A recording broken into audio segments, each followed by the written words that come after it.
প্রতিটি গ্রামে একটা না একটা গল্প থাকে।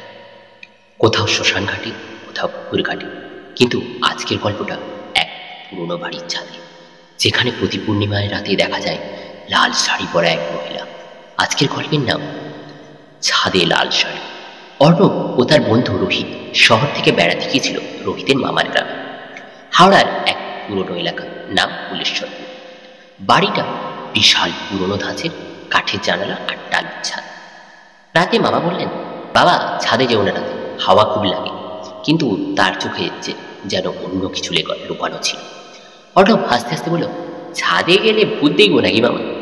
মামা হালকা হাসলেন, কিছু না বলেই চলে গেলেন। রাত বাড়ল, বাতাসে জুঁই ফুলের গন্ধ। দুজন বন্ধুই ছাদে উঠলো গল্প করতে। চাঁদের আলোয় চারপাশ ফ্যাকাশে সাদা।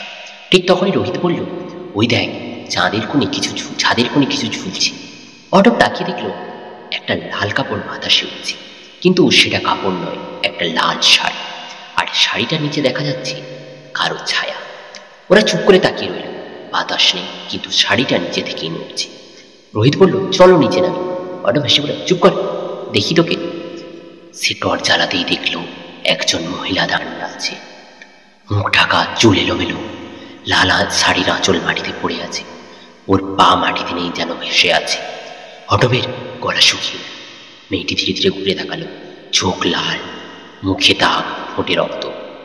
এক মুহূর্তেই বাতাস ঠান্ডা হয়ে গেল। রোহিত টেনে বলল, চল নিচে। ওরা দৌড়ে নেমে এলো, কিন্তু ও নিচে পৌঁছে দেখলো দরজাটা বাইরে থেকে বন্ধ। ওরা চিৎকার করলো, কিন্তু কেউ শুনছে না। হঠাৎ ছাদ থেকে শোনা গেল চুরির ঝনঝন আওয়াজ আর একটি মেয়ের কণ্ঠ, আমায় কেন ফেলে গিয়েছিলে অর্ণব? অর্ণব স্তব্ধ। ওর মাথায় ধাক্কা খেল। 5 বছর আগে এই গ্রামে ও এক মেয়েকে চিনত, নাম ছিল পূজা। ওর সঙ্গে সম্পর্ক ছিল, কিন্তু শহরে ফিরে গিয়ে যোগাযোগ বন্ধ করে দেয়। শুনেছিল মেয়েটা নাকি আত্মহত্যা করেছিল, ছাদে গড়ায় ফাঁসি দিয়ে। রোহিত তখনও চিৎকার করছিল, দরজা খুলো কেউ। ওপরে আবার থেকে আবার আওয়াজ এলো, আমি ফিরে এসেছি, এবার তুমি যাবে আমার সঙ্গে। একটা ঠান্ডা বাতাস নেমে এলো সিঁড়ি বেয়ে। অর্ণবের চোখের সামনে মেয়েটার মুখ ভেসে উঠল, রক্তে ভেজা, গলায় দড়ির দাগ। সে চিৎকার করে অজ্ঞান হয়ে পড়ে গেল। পরদিন সকালে মামা ওদের অজ্ঞান অবস্থায় পেলেন। ছাদে গিয়ে দেখলেন লাল শাড়ির টুকরোটা এখনো ঝুলছে, কিন্তু মেয়েটির দেহ নেই। অর্ণব জেগে উঠে দেখল ওর হাতে একটা লাল চুড়ি ধরা। মামা চুপচাপ বললেন, এই বাড়িতে পূজার আত্মা আজও আছে, ও ছাদ ছাড়েনি। ওরা সেদিনই গ্রাম ছেড়ে চলে গেল, কিন্তু শোনা যায় আজও পূর্ণিমার রাতে ওই বাড়ির ছাদে লাল শাড়ি বাতাসে ওড়ে। আর কেউ যদি তাকায়, ছায়াটা নাকি ধীরে ধীরে তাকিয়ে হাসে।